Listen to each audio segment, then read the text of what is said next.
பாரிஜாத சீரியலை பற்றி தான் நம்ம இந்த வீடியோக்குள்ளே நம்ம பார்க்க போகிறோம். வாங்க நம்ம வீடியோக்குள்ளே போகலாம். இசையை தான் காட்டுறாங்க. அப்போ வர்ஷினி இந்த மாதிரிக்கு முடிவெடுத்து நினச்சி இசை வந்து அவங்க வர்ஷினியை போட்டு திட்டிகிட்டு இருக்கவும், எதுக்காக நீ இந்த மாதிரிக்கு பண்ணுன, என் மேலே உனக்கு நம்பிக்கை இல்லை அப்படின்னு இசை கேட்டுட்டு இருக்கும்போது அப்போ வர்ஷினி வந்து சொல்கிறாங்க, இந்த மாதிரிக்கு நாங்கள் 2 பேரும் ஒன்று சேர்ந்து வாழ்ந்துட்டோங்க அப்படிங்கிறாங்க. இது கேட்டதுமே இசை வந்து அப்படியே அதிர்ச்சடைகிறாங்க.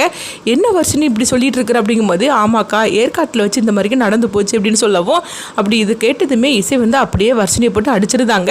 இப்படி பண்ணி வச்சுட்டேடி அப்படின்னு சொல்லிட்டு இருக்கும்போது இப்போ வர்ஷினி வந்து எனக்கு என்ன பண்ணுறதுன்னே தெரியல, அதனால தான் நான் அம்மா கிட்டே நான் எவ்வளோ கெஞ்சி கேட்டேன், ஆனால் அம்மா வந்து இந்த கல்யாணம் நடக்கலைன்னா நான் வந்து என் கதையை முடிச்சுக்கிடுவேன்னு சொல்லிட்டு என்னை மிரட்டினாங்க. இதனால தான் சுபத்ராத்தையும் இப்போ இந்த மாதிரிக்கு முடிவு எடுத்துட்டாங்க. இவங்களெல்லாம் எதிர்த்து எனக்கு கண்டிப்பாக ராகவ கூட கல்யாணம் ஆகாதுன்னு தெரிஞ்சு போச்சுது, அதனால தான் நான் என் கதையை முடிச்சுக்கலான்னு சொல்லிட்டு இந்த மாதிரிக்கு முடிவு எடுத்துட்டாங்க அப்படின்னு சொல்லுவோம். இப்போ இசை வந்து அவங்க வர்ஷினி இப்படி பண்ணுறது அப்படின்னு நினச்சி அவங்க ரொம்பவே ஃபீல் பண்ண ஆரம்பிச்சிருந்தாங்க. அங்கே பாரு வர்ஷினி, நீ ஏன் மேலே நம்பிக்கை வச்சிருந்தேன்னா கண்டிப்பாக நீ இது பண்ணியிருக்க மாட்டேன், அப்போ என் மேலே உனக்கு நம்பிக்கை இல்லாதனால தான் இப்படி பண்ணிட்டு அப்படிங்கும்போது, அக்கா உன் மேலே எனக்கு ரொம்பவே நம்பிக்கை இருக்குக்கா, ஆனால் நான் இந்த மாதிரிக்கு தப்பு பண்ணிட்டேனே, அதை நான் எப்படி உங்ககிட்ட சொல்ல முடியும், அதனால தான் நான் இந்த மாதிரிக்கு செஞ்சுட்டேன் அப்படிங்கும்போது அப்போ இசை வந்து வர்ஷினியை கெட்டி பிடிச்சிட்டு அவங்க அழுதுகிட்டு இருக்கிறாங்க. வர்ஷினி, நான் உனக்கு இருக்கிறோம்மா, நீ எதுக்காக இந்த மாதிரி தப்பான முடிவு எடுக்கிற, உனக்காக நாங்கள் எல்லாரும் இருக்கிறோம்ல, ஒன்று அப்படின்னு நாங்கள் விட்டுருவோமா என்ன அப்படின்னு சொல்லிட்டு அவங்க வர்ஷினிட்ட சொல்லவும், வர்ஷினி வந்து அக்கா என்னை மன்னிச்சிருக்கா, அவசரப்பட்டு நான் அந்த முடிவு எடுத்துட்டேங்க, என்னை மன்னிச்சிருக்கா அப்படிங்கிறாங்க. அடுத்து பார்த்தோம்னா வந்து அவங்க இசை வரவும் இப்போ விஷால் வந்து கேட்டுட்டு இருக்கிறாங்க. இப்போ வர்ஷினிக்கு ஒன்றும் பிரச்சனை இல்லை அப்படிங்கும்போது, ஒரு பிரச்சனை இல்லை அப்படிங்கிறாங்க. எதுக்காக இப்படி தப்பான முடிவு எடுத்தா அப்படின்னு சொல்லிட்டு அவங்க திட்டிட்டு இருக்கோம். இப்போ இசை வந்து விஷால் கிட்ட வந்து அவங்க நடந்த உண்மையை சொல்றாங்க. வர்ஷினி இந்த மாதிரிக்கு முடிவெடுத்ததுக்கு பின்னாடி ஒரு காரணம் இருக்குது அப்படின்னு சொல்லவும், அப்போ அடுத்ததாக பிரியா வந்து அக்கா நான் கிளம்பட்டுமா அப்படிங்கும்போது உடனே இசையும் சரி பிரியா நீ கிளம்பு, நல்ல நேரத்தில் வந்து வர்ஷினியை நீ காப்பாற்றிட்டு அப்படின்னு சொல்லிட்டு அவங்களுக்கு தேங்க்ஸ் சொல்லவும் பிரியாவும் அங்கேருந்து கிளம்புறாங்க. அடுத்ததாக பார்த்தோம்னா விஷால் வந்து கேட்டுட்டு இருக்கிறாங்க, என்ன இசை என்ன ஆச்சு அப்படின்னு சொல்லி கேட்டுட்டு இருக்கவும், என்ன ஆச்சா என்ன நடந்திருக்கு தெரியுமா அப்படின்னு சொல்லிட்டு இசை வந்து வர்ஷினிக்கும் ராகவுக்கும் நடந்த எல்லா விஷயத்தையும் சொல்கிறாங்க. இது கேட்டதுமே விஷால் வந்து பதற ஆரம்பிச்சிருந்தாங்க.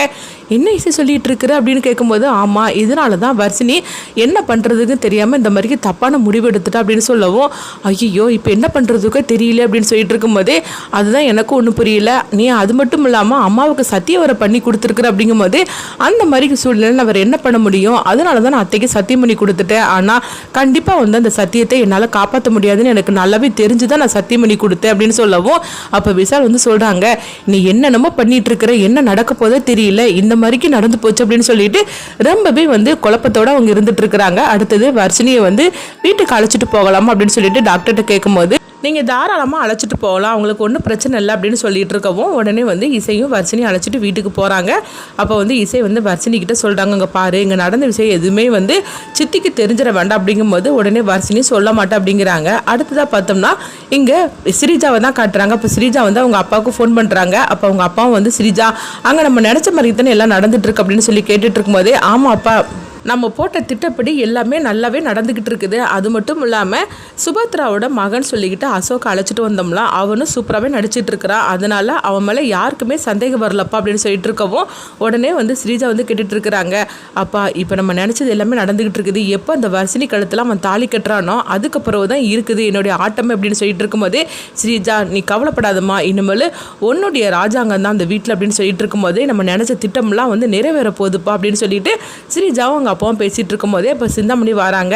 அப்போ சிந்தாமணி வாரா அப்படின்னு சொல்லிட்டு அவங்க ஃபோனை வச்சிடவும், சொல்லுங்க அப்படின்னு சொல்லி கேட்டுட்டு இருக்கும்போதே, ஆமாம் ஸ்ரீஜா இந்த அசோக் வந்து இந்த மாதிரிக்கு சுபத்ராவோட பையனாக நடிக்க வச்சிருக்கிறியே, எந்த அளவுக்கு டவுட் வந்துடாதுல்ல, அப்படி சுபத்ரா திடீர்னு கண்டுபிடிச்சிட்டா என்ன பண்ணுறதுக்கு அப்படிங்கும்போது, என்னது நீங்கள் இப்போ இப்படி அவசகுணமாக பேசிகிட்டு இருக்கிறீங்க, அப்படிலாம் ஒன்றும் நடக்காது, அசோக் தான் வந்து தன்னுடைய பையன் சொல்லிட்டு சுபத்ரா தான் நம்பிட்டாளா, அதுக்கப்புறம் நீங்கள் எதுக்காக பயந்துட்டு இருக்கிறீங்க, அவரும் நல்லா தானே நடிச்சிட்டு இருக்காரு அப்படிங்கும்போது, ஆனாலும் எனக்கு கொஞ்சம் பயமாக தான் இருக்குது, சுபத்ராவை நினச்சா அசோக் மட்டும் தன்னுடைய மகன் இல்லை அப்படின்னு சொல்லி தெரிஞ்சிச்சுன்னா அவ்வளோது அப்படிங்கும்போது, அப்படிலாம் ஒன்றும் நடக்காது, நீங்கள் பயப்படாமல் இருந்தாலே சரி, நீங்கள் பயந்துக்கிட்டே நீங்கள் வந்து உண்மை நீங்களே உளறி வச்சிருவீங்க போலுக்கு அப்படின்னு ஸ்ரீஜா சொல்லிட்டு இருக்கவும், அடுத்ததுங்க பார்த்தோம்னா ராகவை தான் காட்டுறாங்க. அப்போ ராகவ் வந்து இதெல்லாம் நினச்சி ரொம்பவே சோகத்தோடு இருக்கும்போது அப்போ ராகவை பார்த்து அவங்க ஸ்ரீஜாவும் சிந்தாமணி சிரிக்க ஆரம்பிச்சிருந்தாங்க.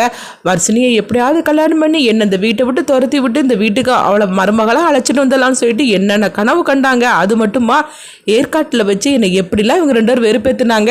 இப்போ எல்லாத்துக்கும் ஒரு முற்றுப்புள்ளி வச்சாச்சா அப்படின்னு சொல்லிக்கிட்டு ஸ்ரீஜா வந்து அவங்க சிரிச்சிட்டு இருக்கவும் அப்போ ராகவ் வந்து சோகத்தோட போகும்போது அப்போ இசை வந்து ராகவுக்கு ஃபோன் பண்ணுறாவும் உடனே வந்து ராகவ் என்ன இசை அப்படிங்கிறாங்க, நீங்கள் உடனே இங்கே வாங்க அப்படின்னு சொல்லும் போது உடனே ராகவும் சரின்னு சொல்லிட்டு அங்கே போகிறாங்க.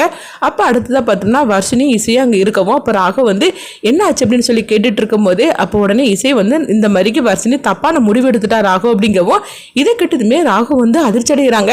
என்ன சொல்லிட்டு இருக்கிற வர்ஷினி, எதுக்காக இந்த மாதிரிக்கு தப்பான முடிவெடுது அப்படிங்கும்போது எனக்கு என்ன பண்ணுறதுன்னே தெரியல, அதனால தான் இந்த மாதிரிக்கு நான் முடிவெடுத்துட்டேன். இப்படிலாம் வந்து சுபத்ராத்தை திடீர்னு வந்து அவங்க மகன் சொல்லிக்கிட்டு ஒருத்தரை வரவழைச்சுப்பாங்க, அதுக்கு பிறகு அவருக்கும் எனக்கு கல்யாணம் பண்ணி வைப்பாங்கன்னு சொல்லி நான் கொஞ்சம் கூட எதிர்பார்க்கவே இல்லை. என்னால் என்ன பண்ண முடியும், அதனால தான் இந்த மாதிரிக்கு தப்பான முடிவெடுத்துட்டு அப்படின்னு சொல்லவும் அப்போ உடனே வந்து இசை சொல்கிறாங்க, அது மட்டுமா நீங்கள் 2 பேரும் சேர்ந்து வாழ்ந்துருக்கிறீங்க, இப்படிலாம் நீங்கள் செய்யலாமா அப்படின்னு சொல்லி கேட்டுட்டு இருக்கவும் அப்போ உடனே வந்து ராகவ் வந்து இசைக்கிட்ட மன்னிப்பு கேட்குறாங்க.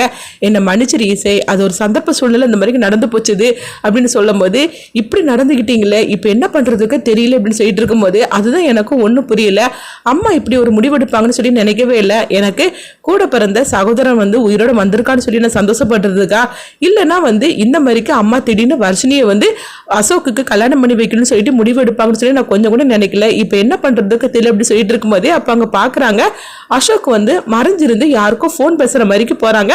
அப்போ உடனே ராகவும் இசையும் அவங்க பார்த்துட்டு இசை வந்து சொல்கிறாங்க, அங்கே பாருங்க அசோக் வந்து எதுக்காக வந்து மறைஞ்சிருந்து ஃபோன் பேசுகிற மாதிரிக்கு போகிறாரு அப்படின்னு சொல்லிட்டு இருக்கவும் உடனே வந்து அவங்க ராகவும் சொல்லிட்டு இருக்கிறாங்க, ஆமாம் எதுக்காக அசோக் வந்து மறைஞ்சு ஃபோன் பேசுகிற மாதிரிக்கு தெரியுது, யாருக்கிட்ட இப்படி பேசுகிறான்னு தெரியல அப்படின்னு சொல்லிட்டு இருக்கும்போது அப்போ இசைக்கு ராகவுக்கும் வந்து சந்தேகம் வருது அசோக் மேலே. அப்போ ராகவ் வந்து சொல்கிறாங்க, சரி கொஞ்சம் இரு இசை, என்ன நடக்குன்னு பார்த்துட்டு வர அப்படின்னு சொல்லிட்டு போகவும் அப்போ இசை வந்து நானும் வரேன் அப்படின்னு சொல்லிட்டு போகிறாங்க. வர்ஷினி நீ போய் ரெஸ்ட் எடுமா, நீ எதை பற்றி நினைக்காத, உனக்காக நாங்கள் எல்லோரும் இருக்கோம், கண்டிப்பாக வந்து உனக்கும் ராகவுக்கு தான் கல்யாணம் நடக்கும் அப்படின்னு சொல்லவும் வர்ஷினி வந்து நம்பிக்கையோடு அங்கேருந்து போகிறாங்க.